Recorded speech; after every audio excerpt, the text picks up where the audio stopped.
딸 낳는 법이다 이런 키워드가 핫한데 모니터 많이 들여다보고 있으면 딸 낳는다. 사실 전자파가 있다면 정자의 퀄리티를 떨어뜨릴 수는 있을 것 같은데 근데 실제로 논문이 하나가 있는데요. 예를 들어서 임신하면 이게 81%의 확률로 딸이 태어났었다라는 논문이 있었어요. 그건 과학인데 그런 게. 정말 원한다면 한번 시도는 해보실 수도 있지 않을까.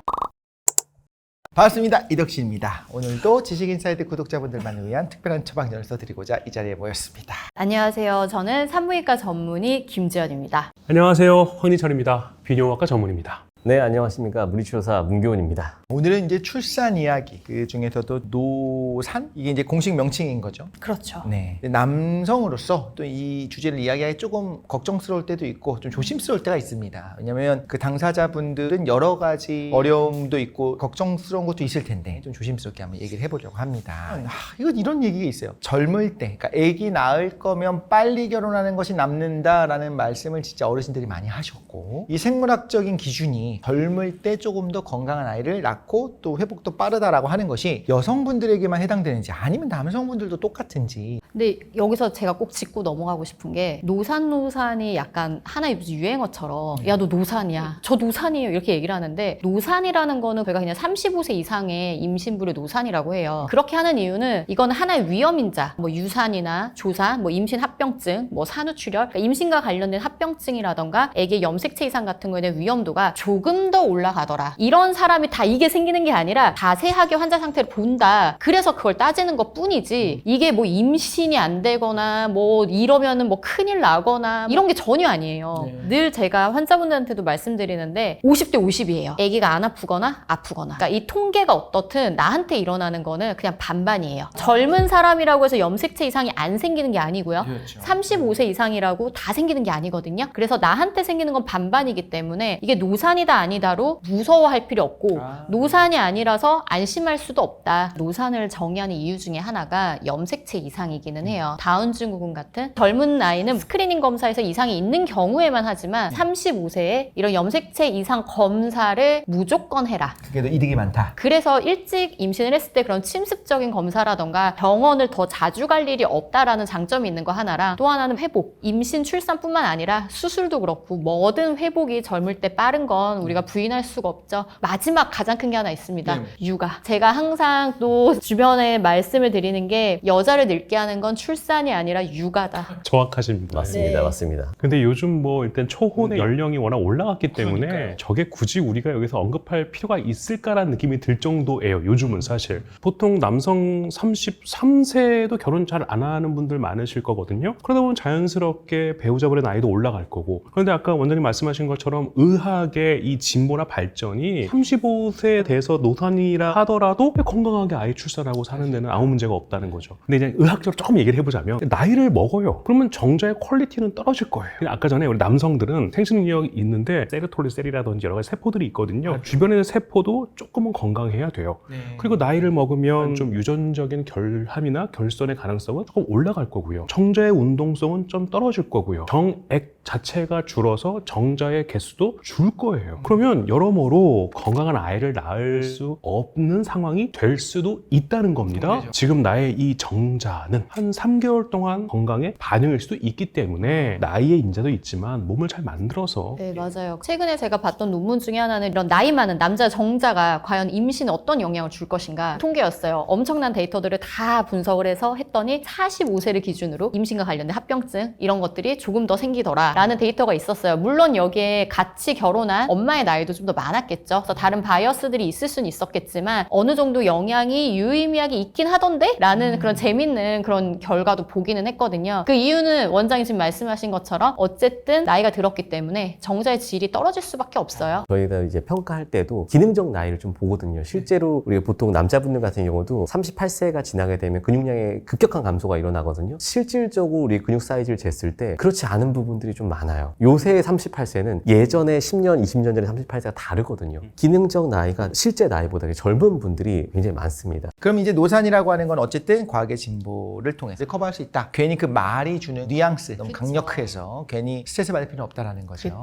그쵸. 2세를 준비 중인 부부 사이에 이제 딸 낳는 법이다. 이게 진짜 주변에 보면 확연하게 딸 낳고 싶어하는 분들이 더 많아졌습니다. 정말. 근데 이런 키워드가 핫한데 오늘 전문가분들이 모이셨으니 정말이다라는 걸 여기서 컨펌을 해주시면 됩니다. 과학적으로. 네, 과학적으로. 네. 첫 번째, 이거 진짜 옛날부터 들었어요. 개발자는 딸 낳는다. IT 종사자 보면 대부분 딸이다. 모니터 많이 들여다보고 있으면 딸 낳는다. 남자 정자가 뭐 이렇게 된다. 뭐 이런 얘기를 많이 들었습니다. 자, 실제로 그런 주장은 참인가요? 참이 아니죠. 애매하게 거짓인데. 근데 왜냐면 약간의 이론이 있기는 있어서 성별은 정자가 결정합니다. 그러니까 아빠한테 있는 정자에서 X랑 Y 염색체가 있을 때 X 염색체가 약간 생존율이 더 좋은 걸로 되어 있긴 하거든요. 더 네. 크기도 크고 네. 무게도 더 많이 나가고 Y 염색체들이 조금 더 일찍 죽어 나가서 X가 조금 더 많이 살아남아서 가능성이 있다. 그래서 예전에 막 저희 레지던트 때 제가 이런 거 이제 얘기를 들었던 거고, 그래서 저희들끼리 우스개로 아빠가 정말 힘들 때 완전 막 너무 심신이 다 지쳤을 때 관계를 해서 임신하면 딸이 태어날 확률이 조금 더 높을 것이다. 이런 얘기를 그냥 하기는 했었었는데, 우리나라- 근데 이제 꼭 그런 얘기는 아니다.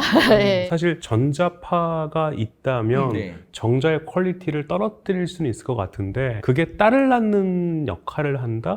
이거는 사실 의학적인 근거는 저는 없다고 생각하시고 두 번째입니다. 관계 15분 전에 지를 식초수로 헹구면 딸을 낳을 수 있다는 말이 있습니다. 거짓입니다. 거짓입니까? 네. 뭐 해도 뭐 안 될 거는 없는데. 식초수로. 뭐 질도 산성이니까 네. 뭐 나쁠 건 없으나 냄새도 안 좋을 것 같고 바깥의 점막은 좀 손상이 될 수도 있을 것 같아서 추천드리고 싶은 방법은 전혀 아니고요. 저희가 왜 나왔냐면 엄마 몸이 산성이면 뭐 딸이 더 잘 들어선다 뭐 맞아요, 이런 맞아요. 얘기가 있었어요, 옛날에. 맞아요. 근데 사실 전혀 말도 안 되는 얘기죠. 저거는 뭐 제가 뭐 갖다 붙이려고 해도 그 어떤 근거도 갖다 붙일 수가 없습니다. 그러니까 원장님 말씀처럼 사실 여성의 질이 건강할 때는 산성을 띠니까 네. 그때 가장 건강하고 여성 호르몬이 높을 때니까. 네네. 근데 그걸 딸을 낳는다. 이야. 그거는 잘못된 걸로. 예. 네. 자, 세 번째입니다. 배란일 2, 3일 전에 관계를 하면 딸이 좀 더 잘 나온다라고 하는 얘기가 있다고 하는데 저거는 아까 제가 처음에 말씀드린 것처럼 X 염색체가 더 무겁고 크기 때문에 천천히 이동을 한다. 그래서 미리 사정을 하면 Y 염색체가 먼저 가서 난자가 아직 나오지 않았기 때문에 먼저 도달한 Y 염색체는 죽고 늦게 오는 X 염색체가 난자를 딱 만난다. 약간 이런 내용 때문에 나온 건데 실제로 논문이 하나가 있는데요. 굉장히 잘 짜여져 있어요. 실제로 한 게 이게 81%의 확률로 딸이었어요. 근데 이렇게 2, 3일 전에 관계를 했고 플러스 시기까지 같이 했어요. 그 시기가 이제 저나트륨 시기 그리고 고단백 시기였거든요. 근데 그거를 꽤 긴 시간 동안 했더니 81%가 딸이었고 각각을 한 그룹이 있었는데 실제 그 나라에서 딸이 태어날 확률이 20에서 30% 정도였는데 각각만 해도 2배 가까이 높은 확률로 딸이 태어났었다라는 그 통계가 있는 논문이 있었어요. 그래서 약간의 확률은 이론적으로 가능은 할 수도 있지 않을까. 배란하기 2, 3일 전에 관계를 하고 시기를 엄격하게 하면 딸을 낳을 수 있다. 81%. 그건 과학인데. 그래서 요새는 이제 배태기가 나오잖아요. 배란 테스트기가 나오잖아요. 그걸 통해 가지고 뭐 해당에 맞춰서 하면 또 아들이 있다. 막 이런 얘기도 있고. 근데 뭐 어쨌든 이걸 뭐 100% 믿을 건 아니고요. 정말 원한다면 한번 시도는 해보실 수도 있지 않을까. 그런데 출산을 고민하고 있는 분들이 이런 생각을 하는 거예요. 주변에서 보고 들은 얘기가 있는 거예요. 젊을 때는 괜찮았어. 금방 회복했어. 나이 드신 분들은 너무 힘들어하더라. 그 이후에 회복하는 것도 오래 걸리더라. 이런 이야기를 하는데 중년에 접어든 임산부들이 걱정하는 것들이 좀 있을 것 같아요. 사실은 여자분들이 애 낳고 나는 확 늙었어 막 이런 얘기들을 많이 네네. 하시잖아요. 물론 당연히 임신 중에 애기한테 많은 영양소도 뺏기고 몸이 힘든 건 맞는데 또 되게 재밌는 게 유전학적으로 임신 후에 출산을 한 후에 이걸 리커버리 시키는 보건과 관련된 그런 인자들이 굉장히 많이 몸에 나오는 걸로 또 되어 있어요. 최근에 또 막 나오고 있는 스터디에는 오히려 임신이 더 젊게 한다 막 이런 얘기들도 좀 나오고 있고 이거에 대해서는 계속 논란이 있거든요. 그러다 보니까 뭐가 맞는지가 애매한데 근데 확실한 건 육아는 힘든 것 같아요. 그렇죠, 그렇죠. 네. 임신까지는 어떻게 커버할 수 있는데. 네, 뭐라도 우리가 좀 뭐 이런저런 이론으로 커버를 쳐도 육아는 특히 수유 2시간마다 일어나서 젖을 먹여야 되는데 잠을 일단 못 자잖아요. 그것만 해도 어마어마하거든요. 많은 부분을 아기를 안고 또 안 좋은 자세를 취하게 되고 맞아요. 그렇게 되면 근고격계에서부터 먼저 구조적인 문제가 생기게 맞아요. 되면서 시작이 되는 거죠. 아이의 정상 어떤 성장 단계 중에 정서적으로 가장 같이 함께 해주는 부분도 있지만 또 육체적으로 같이 함께 해야 되는 시간도 분명히 있거든요. 근데 그거에 대해서 어려움을 많이 느끼시겠죠. 맞아요. 그래서 그거는 확실히 나이가 들고 육아를 하는 건 힘들다. 그래서 저는 노산이 중요한 게 아니라 내가 아이를 어떻게 잘 케어할 수 있느냐가 중요한 게 아닌가라고 더 생각을 합니다. 그래서 노산에 집착하지 않으셨으면 좋겠어요. 그래서 아까 말씀하신 대로 이제 생물학적인 나이를 건강하게 젊게 하는 게 정말 더 중요하지 않은가. 실제로 많은 데이터들이 아빠의 나이 그리고 엄마의 나이에 대한 데이터들은 이제 명확하게 염색체 이상이나 뭐 임신 합병증 뭐 이런 식으로 되어 있는데 추후에 출산 후에 자녀의 건강이나 아기의 면역력 상태 이런 거를 했을 때 가장 유의 있게 나왔던 게 부모의 운동 상태였어요. 근데 제가 그걸 공감하는 게 이제 아빠들끼리 같이 보면 젊은 아빠니까 그런 거야 라고 애써서 말하고 싶지만 실제로 그 기력 활력이 달라요. 애랑 바짝 놀아준 다음에 저는 완전 이제 기절을 하는데 좀 한 시간 있다가 또 놀아주는 거예요, 저녁에. 그러니까 그런 부분의 기력이 다르다라는 생각을 했었거든요. 정말 무조건 어릴수록 좋은 건 절대 아닐 텐데 임신을 생각하고 있다면 산모랑 남편이 어떤 준비를 하고 몇 살이면 좋겠다라고 하는 어떤 이상치는 있을 것 같거든요. 그럼요. 20대죠. 20대도 21살과 29은 좀 차이가 많이 납니다. 그래도 20대는 전반적으로 비슷하다고 생각할 수 있을 것 같아요. 뭐 운동을 뭐 했든 안 했든 20대는 근육량도 많고 호르몬도 왕성하고 에너지도 넘치고 회복력도 좋기 때문에 20대는 그냥 남녀 다 좋죠. 그 가임력도 너무 좋습니다. 임신도 잘 되고요. 아기도 잘 낳고요. 합병증이나 이런 위험도 떨어지는 건 맞아요. 물론 당연히 100%는 아니에요. 척추의 구조를 봐도 여자분들이 이제 26, 남자분들의 28 정도부터 그때부터 디스크가 얇아지기 시작하거든요. 아, 그 26, 28이면 진짜 애기인데? 아니요, 20살부터 노화는 진행이 되기 때문에 머리로는 그렇지만 실제로는 20대 분만 하셨던 분들은 요실금이라던가 그런 질탈출증이라던가 이런 관련된 질환도 훨씬 적게 와요. 이러니까 속상할 것이 아니라 이때 낳으실 분들은 낳는 거고 그렇지 않고는 그 노화를 우리가 잘 극복하고 함께 갈 수 있고 그거에 맞춰서 하면 되는 거거든요. 약간 좀 옵션 같은 것들이죠. 예를 들면 남편도 이건 하면 좋겠다라든가 권장하는 것도 있을 텐데 요즘은 조기 폐경, 40 전에 폐경이 되는 걸 우리가 조기 폐경이라고 하는데 이런 거 걱정하시는 분들도 있단 말이죠. 그래서 그런 게 좀 염려가 된다던가 할 경우에는 호르몬이라던가 난소나이 검사 그리고 초음파 이런 걸 보시는 게 좋은데 생리가 좀 불규칙하고 건너뛰는 게 있다 이런 분들은 확인을 해보실 필요가 있어요. 그래서 그 정도만 하시면 되는 거지 어마어마한 검사를 하고 뭐 염색체 검사를 하고 이런 거를 하실 필요가 있지는 않습니다. 그러니까 그걸 갖고 걱정할 필요 없고 필요는 그냥 없죠. 확인만 네. 해라라는 거죠. 네. 남성들한테 사실 가장 절대적인 거는 정액 검사. 그러니까 한 이틀에서 5일 정도는 금욕한 상태로 이제 병원에서 정액 검사를 하죠. 이제 일정한 기준이 있습니다. 운동성이 40% 이상이다. 뭐 정액의 볼륨이 뭐 1.5ml 이상이다. 요즘 제가 중요하게 판단하는 거는 정밀한 형태 검사라는 게 있어요. Sperm Strict Morphology Test라고 하는데 그게 4% 이상은 나와줘야 돼요. 그게 4% 아래가 되면 자연 임신은 좀 어려워요. 정자도 머리가 있고 몸통이 있고 꼬리가 있잖아요. 이 형태가 얼마나 건강하냐를 보는 검사가 있어요. 4%가 안 돼요, 그게. 안 되는 분들이 좀 있죠. 대부분은 넘어요. 14 이상 되면 이제 완전히 정상이라고 보는데 4를 기준으로 해서 4 이상이 되면 일단 정상으로 봐요.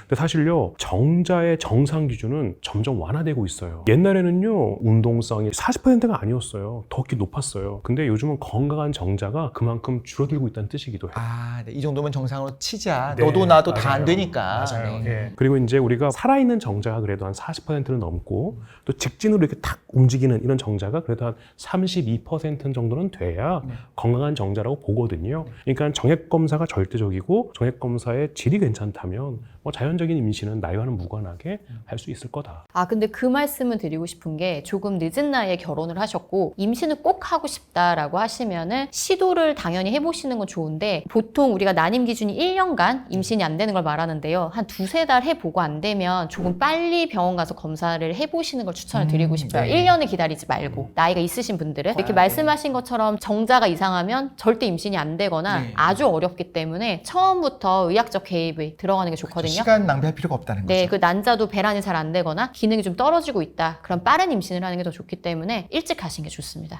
실제로 저희 병원에서도 이제 젊은 남성인데 정액의 양은 너무나 충분하죠. 젊은 분이니까. 근데 아이가 안 생기는 거예요. 근데 그건 여성 요인이고 남성 요인이었던 거예요. 그러니까 실제로는 무정자증. 그래서 이제 고환에서 다행히 고환에는 정자가 있으니까 나오는 길이 막힌 거예요. 네, 그렇죠, 그렇죠. 나가는 길이 막힌 거죠. 나가는 길이 막혀 있어서 이거를 추출해서 잠깐만. 추출 추출은 주사로 하나요? 그렇죠. 고환의 주사를 맞나요? 맞습니다. 고환에다가 이렇게 가느다란 바늘을 넣어서 정자를 이렇게 뽑아내는 뽑아내는 겁니다. 상상만 해도 아프네요. 아니 근데 우리가 대부분 안 아파요. 나 마취를 하기 때문에. 맞아요. 수면한 상태에서 한다고. 말씀하시죠. 그럼요. 주무신 상태에서 하는 거예요. 아, 그러면은 괜찮습니다. 그러니까 이 정도 통증만 견딜 수 있다면. 잠든 나야 뭐 아프든 말든 괜찮습니다. 근데 사실 난임의 가장 큰 원인이 물론 원인을 찾을 수 없는 경우가 가장 많고요. 원인이 있는 경우에서는 남성 문제인 경우가 제일 많아요. 원래. 오히려 그렇다라는 거죠. 네. 그러면 또 이제 건강한 정자로 임신을 하면 더 건강하게 자라느냐라는 그거는 거예요. 아닌 게 건강한 정자가 그냥 임신이 돼요. 건강하지 않으면 임신조차 되지 않고요.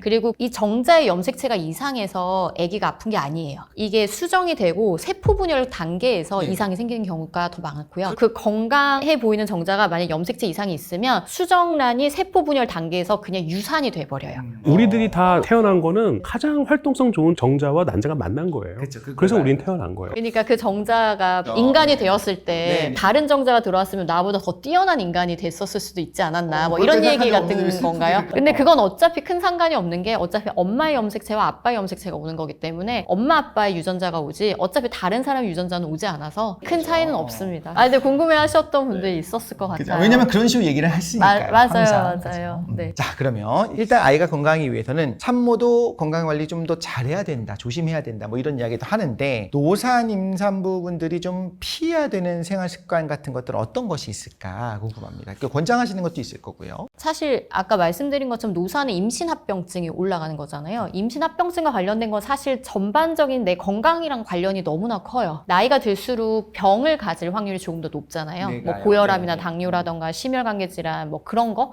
그래서 평소 몸 관리 그냥 그게 1번이에요. 뭐 특별히 뭘 한다 그게 아니라 내가 근육량도 많고 그리고 평소에 건강하고 이러한 분들은 임신합병증에 걸릴 확률이 당연히 더 적고요. 체지방량 관리라든지 아니면 근육량 관리라든지 이런 것들을 하게 되는 거죠. 실제로 이제 연구소에 오시는 고객님들 보면은 이제 둘째까지 낳았어요. 셋째를 낳고 싶어서 운동하시는 분들, 심지어 넷째를 낳고 싶어서 운동하시는 분들이 계십니다. 그 정도로 결국은 첫째, 둘째 낳아 보니까 몸이 아프거든요. 그러니까 셋째를 낳기 위해서는 운동을 해야겠다. 맞아요. 라고 이제 생각을 하시는 거죠. 사실 우리 일상생활 주변에서는 담배 그냥 피는 건 상관없는데 내가 아기를 낳겠다 나이 들어서 그런 분들 얘기입니다. 담배는 난자의 질을 좀 유의미하게 떨어뜨리거든요. 그래서 가임력을 좀 떨어뜨리는 게 있습니다. 그래서 나는 좀 나이 들어서 임신을 원한다 라고 하신 분이 계시면 20대 때부터 담배를 끊는 걸 10대 때는 괜찮다. 10대는 엄마한테 혼납니다. 선생님한테도 혼나고. 그렇죠. 네. 남성 어떤가요? 남성의 담배와 어떤 정자의 질. 그래서 저는 이제 담배가 유익하다는 보고는 전 세계 어느 것도 없습니다. 담배는 정말 백해무익합니다. 더 놀라운 거는 요즘은 술도 비슷합니다. 예전에 우리가 뭐 레드 와인 같은 거 마시면 네, 뭐 심혈관계는 좀 그것도 어쨌든 큰 도움이 되지 않는다. 그러니까 술, 담배 이거는 그냥 발암물질로 등록이 되어 있는 겁니다. 그러니까 우리가 이제 이런 거 있어요. 내가 몸을 건강하기 위해서 뭘 먹으면 좋아해, 뭐 비타민 뭐 등등 얘기해요. 사실 먹어서 해결되는 게 아니고요. 불필요하고 안 해야 되는 거 안 하는 게 더 중요한 겁니다. 그게 1번. 몸에 해로운 걸 안 하는 게 사실 1번이 맞아요. 예. 이제 35세가 넘어가니까 임신 자체가 좀 잘 안 된다 이런 불안감이 너무 많으시니 거기다가 원래 35세 넘어가고 그러면 아까 말씀하신 것처럼 20대에 비해서 이제 호르몬도 그렇게 서로를 이렇게 달아오르게 하지 않는다. 그래서 부부관계가 그렇게 많이 안 하더라. 그럼 평균 임신 연령이 늦어지는 만큼 중년에는 그럼 어떤 식으로 성생활을 해야 자연스럽게 아이를 또 임신할 수 있을까 이제 궁금해하는 분들도 있을 것 같아요. 근데 저는 진짜 들은 얘기예요. 이제 둘째를 준비하는 분한테 얘기를 들으니까 그 날짜에 맞춰서 이제 하잖아요. 짐이 되고 숙제가 되는 거예요. 맞아요. 어쨌든 숙제는 해야 되는데 원래 숙제라고 하면 하기 싫잖아요. 그러니까 이름도 왜 숙제라고 그러니까요, 하는지 숙제. 모르겠어요. 그럼 뭐라고 할까요? 그냥 관계, 사랑. 사랑해야 되는 숙제가 있는 네. 거죠. 저는요, 조금 스킨이 자주 닿게끔 하는 그런 마사지들 좀 서로 해주면 좋다고 생각을 합니다. 그리고 마사지들 자체가 우리 몸에서 세로토닌도 좀 많이 분비시키게 되고 또 그렇게 되면은 그런 호르몬들이 인체에 작용을 하면서 더 건강한 상태를 만들어주거든요. 그렇게 건강한 상태일 때 오히려 더 임신이 잘 될 수 있다. 그리고 좀 자주 산책을 하라고 좀 말씀 좀 드립니다. 너무 이제 야외 활동이 없는 그런 상태에서는 우리 신체 기능도 많이 떨어져 있거든요. 그런 상태에서 갑작스럽게 관계를 또 하게 되면은 또 신체 부담이 생기고 그런 걸로 인해서 또 점점 관계가 더 안 된단 말이죠. 그러니까 이게 결국은 이제 친밀도를 올린다는 얘기거든요. 그러니까 어떻게 보면 사실 성생활과 임신은 좀 분리돼서 생각을 해야 돼요. 우리가 인간이 그리고 동물과 다른 거는 어떤 성적인 욕구가 있을 때 자연스럽게 관계로 넘어가는 거거든요. 그러니까 중간이라고 한다면 이래요. 몸도 건강하고 마음도 건강해야 사실 성도 가능한 거거든요. 그리고 내가 즐겁게 성을 이렇게 좀 나누고 사랑을 나누어야 건강한 아이를 낳을 가능성이 높아지는 거예요. 그렇죠. 근데 실제로 날짜를 받아요. 이 받은 날짜에 내 성적 욕구가 없어요. 그러니까 어려워요. 특히 여성은 더 힘들어요. 그러니까 남성은요, 사실 욕구기와 흥분기와 해소기가 있을 때 남성은 성적인 욕구가 없어도 흥분이 되면 그냥 섹스를 해요. 근데 여성은 달라요. 욕구가 있어야 흥분까지 가는 거예요. 일단은 욕구가 되게 중요하단 말입니다. 근데 이 욕구를 이기는 게 이제 엄마의 모성이거든요. 그러니까 내 욕구가 좀 부족해도 나는 아이를 낳아야 되니까 그냥 성을 받아들이려고 하는 거예요. 이게 얼마나 불행해요. 내 욕구가 안 닿는데. 근데 남자 입장에서도 욕구가 없는데, 욕구가 없는 둘이 만나서 날짜가 맞는다고 관계를 한다? 이거 얼마나 슬픈 일입니까? 그렇죠? 아까 말씀하신 것처럼 마사지도 하고, 그러니까 이거는 새로운 환경을 만들고 친밀도를 올린다는 거거든요. 중년의 성생활은요, 새로움이 진짜 중요하거든요. 그리고 뭐 윤활 역할을 하는 윤활제도 너무나 중요하고요. 왜냐면 질 건조감도 있을 테니까. 그래서 새로운 친밀도라는 환경을 만들어서 기쁘게 하자. 이게 오히려 임신 가능성을 올린다라고 말씀을 드리고 싶어요. 숙제라고 얘기하면서 야 그냥 나도 하기 싫어 빨리 해 막 이러지 말고 그럼요. 그죠? 예. 부부 사이에서 성이 좀 재밌게 해소가 돼야 돼요. 이게 뭔가 비장해지고 이러면 이거는 성이 완전히 무너지는 겁니다. 하기 싫어요. 보통 이렇게 두 분이 이렇게 오시게 되잖아요. 운동을 하고 싶어요 하고 오세요. 그러면은 이제 물어봅니다. 평소에 대화는 좀 하세요라고 물어보면은 대화를 거의 안 하세요. 뭐 왔어? 밥 먹어? 밥은 먹었어? 뭐 이 정도의 대화만 하고 이제 핸드폰이나 태블릿이나 서로 이제 다른 알고리즘을 또 보시고 그러다 보니까 이게 대화도 안 되니까 몸도 안 닿게 되고 그래서 같이 오시면은 제가 알려드려요. 어떻게 몸을 이해하고 어떻게 몸을 풀어 나가야 되는지 그리고 남편의 몸 상태가 어떤지 아내의 몸 상태가 어떤지 서로 잘 알려드려요. 그래서 서로 잘 알아가게끔 만들어 드리거든요. 그런 상태에서 이제 자연스럽게 운동이 진행이 되고 그 다음에 임신에 대한 부분까지도 진행이 되는 거죠. 맞아요. 저는 그냥 친구들이 야 나 결혼했는데 임신이 안 된다 이런 얘기하면 전 진짜 친구면 장난으로 더 해 이러거든요. 횟수가 제일 중요하다는 얘기 했던 거 맞아요. 더 해. 그러니까 아니요 나 많이 해. 아니 그거보다 더 해. 이런 식으로 그냥 장난으로 막 얘기를 하는데 진짜 많이 할수록 확률이 올라가는 거는 당연하거든요. 두 분이 정자난자가 건강하다면. 그래서 그게 사실 1번인데 말씀하신 것처럼 숙제를 받으면 하기가 싫을 수 있잖아요. 근데 교과서적으로 배란일을 기준으로 앞에 6일을 매일 하라고 되어 있어요. 그럴수록 임신 확률이 더 올라간다 돼 있거든요. 앞날 6일 중에 일주일 중에는 하고 싶은 날이 하루 정도는 있을 수 있으니까 아니면 두 분이 그때 여행을 간다던가 호텔을 간다던가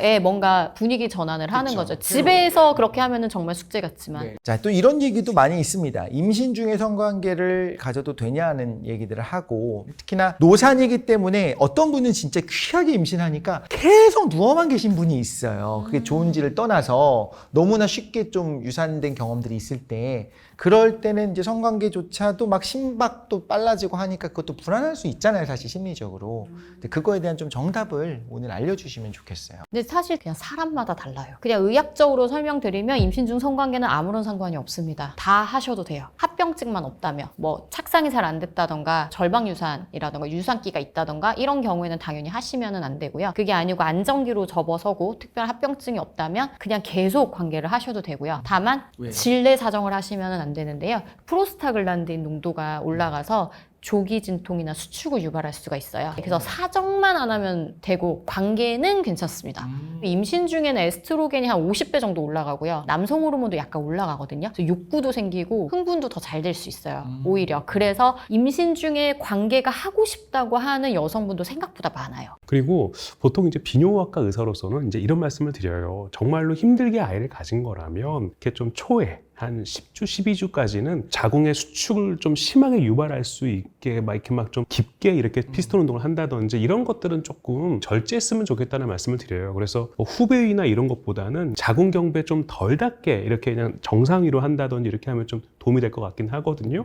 근데 결론은 이거예요. 괜찮다. 그런데 둘 사이에서 좀 재밌게 성이 해소됐으면 좋겠다. 그게 임신 기간이어도. 해도 괜찮단가요? 해란가요? 그거는 그냥 정말 네, 개인 차인 거고요. 하고 싶으면 하시는 거고 의학적으로는 그냥 정기간에 다 문제가 없다.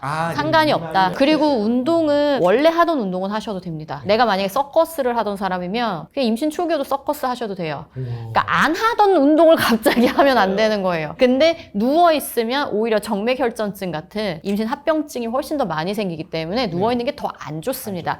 누워 있다고 해서 유산이 안 되는 게 아니에요. 조산이 되는 것도 아니고, 그러니까 상관이 없어요. 엄마가 움직이는 게 유산 조산과 연결되는 건 아니기 때문에 오히려 누워 있는 건 더 안 좋습니다. 네, 실제 환자분들이 오시면 또 전문적인 말씀 해주실 테니까 사실 우리는 일반론으로서 오늘 이야기를 했습니다. 네, 혹시나 해서 제가 말씀드렸습니다. 오늘은 늦은 나이에 출산에 대한 부담, 그러나 아름다운 출산을 이루기 위한 노력에 대한 이야기를 좀 나눠봤고요. 산모뿐만 아니라 아빠들도 어떤 노력을 해야 되는지도 같이 들은 것 같아요. 이 시간을 통해서 시청자 여러분들께 좋은 정보가 되었길 바라며 저희는 다음에도 더 재미있고 유익한 주제로 다시 찾아오겠습니다. 시청해주셔서 감사합니다.